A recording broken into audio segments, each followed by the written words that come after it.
Hello everyone, welcome back to Ever Study classes. So guys, आज के इस lecture में हम डिस्कस करने वाले हैं टीचिंग एप्टीट्यूड के कुछ प्रीवियस ईयर क्वेश्चंस को। सो यूजीसी नेट जून 2025 में कॉमर्स एंड मैनेजमेंट की शिफ्ट्स में टीचिंग एप्टीट्यूड से रिलेटेड जो भी क्वेश्चंस पूछे गए थे उन सभी को हम आज इस पर्टिकुलर सेशन में डिस्कस करेंगे।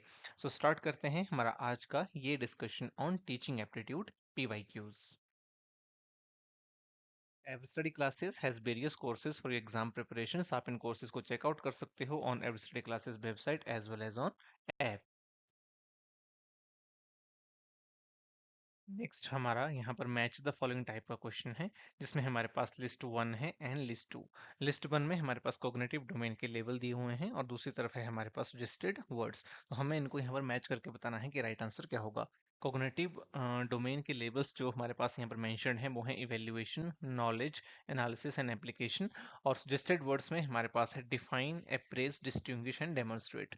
राइट, तो यहाँ पर अगर हम देखें सो कॉग्निटिव डोमेन के जो लेवल्स हैं उनको मैच करना है उनके सजेस्टेड वर्ड्स के साथ। तो सबसे पहले है डिफाइन।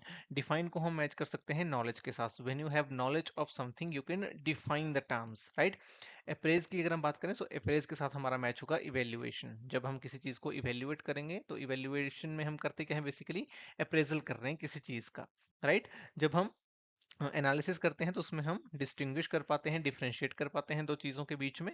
और जब हम अप्लाई करने की स्टेज पर पहुंच जाते हैं, यानी कि एप्लीकेशन पार्ट पे हम पहुंच जाते हैं, तो हम डेमोन्स्ट्रेट जो है वो कर पाते हैं किसी भी पर्टिकुलर स्किल को। हमने अगर कोई पर्टिकुलर स्किल सीखी है, कोई नॉलेज हमें गेन हुआ है, सो वी कैन डेमोन्स्ट्रेट जब हम एप्लीकेशन स्टेज पे पहुंचते हैं। तो इसलिए हमारा राइट आंसर यहाँ बनेगा ऑप्शन नंबर वन, जिसमें ए के साथ हमारा आएगा टू, बी के साथ हमारा आएगा वन, सी के साथ थ्री एंड डी के साथ फोर।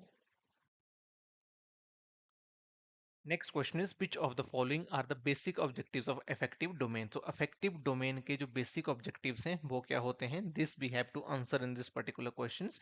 तो हमारे पास यहाँ पर कुछ स्टेटमेंट्स मेंशन है। स्टेटमेंट्स में बोला गया है कि showing some new behaviour as a result of experience. तो इफेक्टिव डोमेन में हम करते क्या है, बेसिकली जो भी नया बिहेवियर हमने सीखा है, राइट, उसको हम शो कर पाते हैं as a result of experience. तो पहली जो स्टेटमेंट है ये बिल्कुल सही है।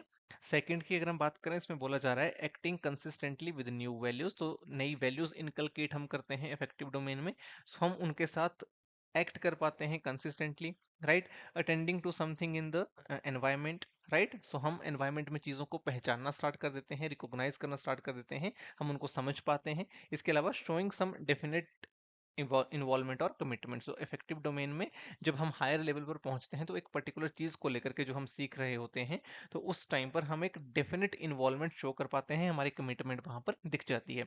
तो चारों की चारों स्टेटमेंट से हमारी इफेक्टिव जो डोमेन है उसके रिगार्डिंग सही है। चारों ही हमारे ऑब्जेक्टिव्स हैं इफेक्टिव डोमेन के। सो इस पर्टिकुलर क्वेश्चन का जो हमारा राइट आंसर होगा that will be option number three, which is A, B, C and D. Next question is, in the light of cognitive domain, arrange the following classroom questions in the correct ascending order। तो हमें यहाँ पर ascending order में जो है वो cognitive domain के जो steps हैं उनको जो है वो लगाना है। असेंडिंग ऑर्डर का मतलब है हमें सबसे पहले लोअर लेवल पे जाना है और धीरे धीरे हम हायर लेवल की तरफ जो है वो जाना स्टार्ट करेंगे, इसलिए असेंडिंग ऑर्डर यहाँ पर बोला गया। तो ये हमें ध्यान रखना है, कई बार एग्जाम्स में असेंडिंग ऑर्डर बोला जाता है, कई बार डिसेंडिंग ऑर्डर भी बोला जाता है। सो कोग्निटिव डोमेन की अगर हम बात करें तो सबसे पहले हमारा स्टेप आएगा that would be option number E, which is remembering. तो सबसे पहले हमारा स्टेप क्या होता है, हम किसी चीज को जानना स्टार्ट करते हैं, उसको बेसिकली याद करते हैं, रिमेंबर करते हैं, राइट। सेकंड हमारा स्टेप यहाँ पर बेसिकली आएगा जब हम किसी चीज को रिमेंबर करना स्टार्ट कर देते हैं, यानी कि हमें चीज समझ में आ गई है, तो हमारी अंडरस्टैंडिंग फिर वहां पर इंप्रूव होती है। किसी चीज को हमने याद रख लिया है, अब हम उसको समझेंगे, हमारी जो अंडरस्टैंडिंग है वो इंप्रूव होगी। तो second step here would be option number A, right. इसके बाद हमारा नेक्स्ट स्टेप आएगा option number D, which is applying, right. तो जब हमने किसी चीज को याद रखा है, उसको हम समझ पा रहे हैं अच्छे से, सो हमारा जो नेक्स्ट स्टेप आएगा that would be application part. हम एक पर्टिकुलर नॉलेज को अप्लाई करने की स्टेज में आ जाएंगे। जब हम उसको अप्लाई करना स्टार्ट कर देते हैं तो हम उसको एनालाइज भी करते हैं। एनालाइज का मतलब है यहाँ पर ब्रेकिंग इनटू पार्ट्स, राइट। हमने किसी पर्टिकुलर नॉलेज को, किसी स्किल को अप्लाई किया एक पर्टिकुलर जगह पे, अब हम उसको जो है वो सेग्रीगेट करके देख पा रहे हैं। हमारी स्किल इतनी डेवलप हो चुकी है कि हम उसको जो है वो सेग्रीगेट करके देख पा रहे हैं उस पर्टिकुलर नॉलेज की वेरियस सब ब्रांचेस को। राइट। एंड हमारा लास्ट स्टेप यहाँ पर आएगा दैट वुड बी इवेल्युएट। हम अपनी लर्निंग को एक तरह से इवेल्युएट करने की स्टेज पे यहाँ पर आ जाते हैं कि हमारी कितनी लर्निंग हुई है, कितनी लर्निंग नहीं हुई है। एक पर्टिकुलर कंसेप्ट को अगर हमने समझा है तो उसको इवेल्युएट हम यहाँ पर जो है वो कर पाते हैं अच्छे से, right. So these are the steps in the ascending order of the cognitive domain. हमारा राइट आंसर यहाँ पर होगा ऑप्शन नंबर 1, जहां पर दिया गया है E, A, D, C and B।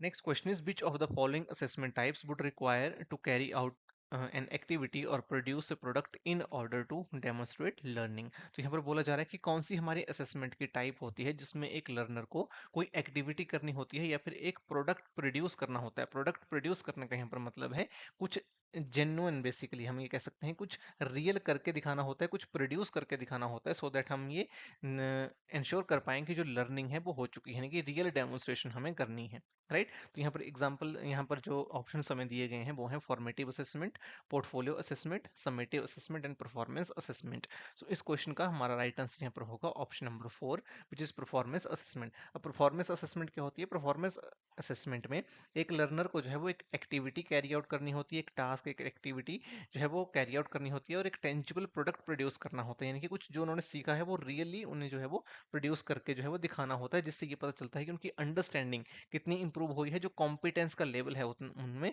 वो कितना डेवलप हुआ है, राइट। अगर हम बाकी असेसमेंट्स की बात करें जो यहाँ पर दी गई हैं, इसमें या तो हम रिटन टेस्ट लेते हैं, हम जो है वो वाइवाज लेते हैं, राइट। तो इस तरह की चीज़ें करी जाती हैं, लेकिन अगर हमें रियल वर्ल्ड एप्लीकेशन को टेस्ट करना है, जिसके एक्सपेरिमेंट्स हो गए एक्सेट्रा, कोई मॉडल्स क्रिएट करना, that is a part of performance assessment. So right answer here would be option number 4। Next question here is which of the following is true regarding extrinsic motivation। So extrinsic motivation के regarding जो true statement है वो कौन सी है वो हमें बताना है। Options में यहाँ पर दिया गया है, first है हमारे पास it is based on factors not related to activity itself। Second, it is the natural tendency to seek out personal interest। Third is it is natural tendency to conquer challenges। And fourth is it motivates to do something when we don't need to do। Right. तो देखिए motivation की अगर हम बात करें तो motivation हमारी दो तरह की हो सकती है, इंट्रिंसिक एंड एक्सट्रिंसिक। जो हमारी इंट्रिंसिक मोटिवेशन है, intrinsic motivation means when we are motivated by ourselves and we want to conquer something and we want to achieve something, when we are motivated by the achievement motivation. And we have extrinsic motivation where our focus is on the outside things, जहाँ पर external चीज़ों से हम ज़्यादा influenced होते हैं। तो यहाँ पर हम देखें second, third and fourth statement, these are all related to the intrinsic motivation, right? They are talking about the intrinsic motivation।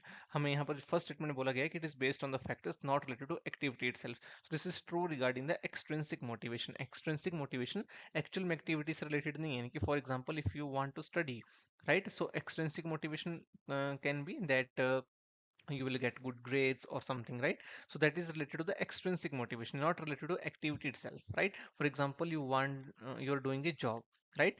And you want good salary, your motivation is salary, so this is the extrinsic motivation where this is not related to job in itself. But if you say that I want to excellence in my job, that's why I'm doing this particular work, that is related to the intrinsic motivation, right? So right, हमारा यहाँ पर right answer हो जाएगा option number 1। Next question is arrange the following Erikson stages of development on the basis of order of their occurrence, right? So Erikson ने कुछ stages of development हमें provide कर रही हैं, तो हमें उनका जो order है ऑफ अकरेंस उसके अकॉर्डिंग उन्हें जो है वो सीक्वेंस में लगाना है, राइट। तो हमारे पास यहाँ पर कुछ स्टेप्स दिए गए हैं, अगर हम इन स्टेप्स को सीक्वेंस में लगाएं तो देखो जो एरिक्सन की डेवलपमेंट स्टेजेस हैं उसमें जो हमारे पास फर्स्ट स्टेप आता है that is autonomy and Shem. इसको हम ऑटोनॉमी वर्सेस शेम भी बोलते हैं, तो फर्स्ट हमारा सी आ जाएगा। ऑटोनॉमी एंड शेम ये है जनरली 18 मंथ्स, अगर हम बात करें सो 18 मंथ्स से जो 3 इयर्स की एज होती है उसमें हमें ये पर्टिकुलर स्टेज देखने को मिलती है, जहाँ पर जो चिल्ड्रन है वो एक sense of personal control develop करने की कोशिश करते हैं। अगर वो इसमें सक्सेसफुल हो जाते हैं they feel autonomy, otherwise they will feel shame. Second हमारा स्टेप आता है industry versus inferiority, which is the D. ये जनरली हमें 5 to 12 ईयर्स की एज में जो है वो बच्चों में देखने को मिलता है। यहाँ पर नए सोशल और एकेडमिक डिमांड्स को कैटर जो है वो बच्चे करते हैं, अगर उन्हें सक्सेस मिल जाती है they feel sense of competence और इंडस्ट्री, अदरवाइज इन्फीरियोरिटी। हमारी थर्ड स्टेज आती है, that is the identity and role confusion. ये जनरली टीनेज में होता है, 12 टू 18 ईयर्स की जो एडोलेसेंस एज होती है, वहां पर हमें देखने को मिलता है जो टीन्स हैं वो एक सेंस ऑफ कंट्रोल डेवलप करते हैं, एक पर्सनल आइडेंटिटी डेवलप करने की कोशिश करते हैं। If they are successful in it, right, they will get their identity, they will feel good, otherwise they will have weak sense of control, right. एक confusion की स्टेज उनमें रहती है। फोर्थ स्टेज हमारी आती है जनरेटिविटी एंड स्टेगनेशन। ये generally हमें मिड एज में देखने को मिलती है, जनरली 40 टू 60, जहां पर एक पर्टिकुलर पर्सन ये देखता है कि वो क्या जनरेट कर पा रहा है, क्या क्रिएट कर पा रहा है in the society, how they are contributing, right, basically. तो ये चीज वो यहाँ पर देख चेक करने की कोशिश करते हैं कि उनकी यूजफुलनेस क्या है, उनकी अकॉम्प्लिशमेंट क्या है लाइफ में। If they are successful in it, उनको जनरेटिविटी की फीलिंग आती है, एक सेंस ऑफ अकॉम्प्लिशमेंट आती है, अदरवाइज दे फील स्टेग्नेशन। और लास्ट स्टेप हमारा आता है इंटीग्रिटी वर्सेस डेस्पेयर। ये जनरली हमें देखने को मिलती है 65 एंड अबव इस एज में। तो इसमें होता क्या है कि जो ओल्डर अडल्ट होते हैं वो लाइफ के ऊपर रिफ्लेक्ट करते हैं, अगर उन्हें एक सेंस ऑफ सेटिस्फेक्शन मिलती है तो वो इंटीग्रिटी फील करते हैं, अदरवाइज वो डेस्पेयर फील करते हैं। सो हमारी राइट सीक्वेंस यहाँ हो जाएगी CDVAE, जो दी है हमारे ऑप्शन नंबर 4 में।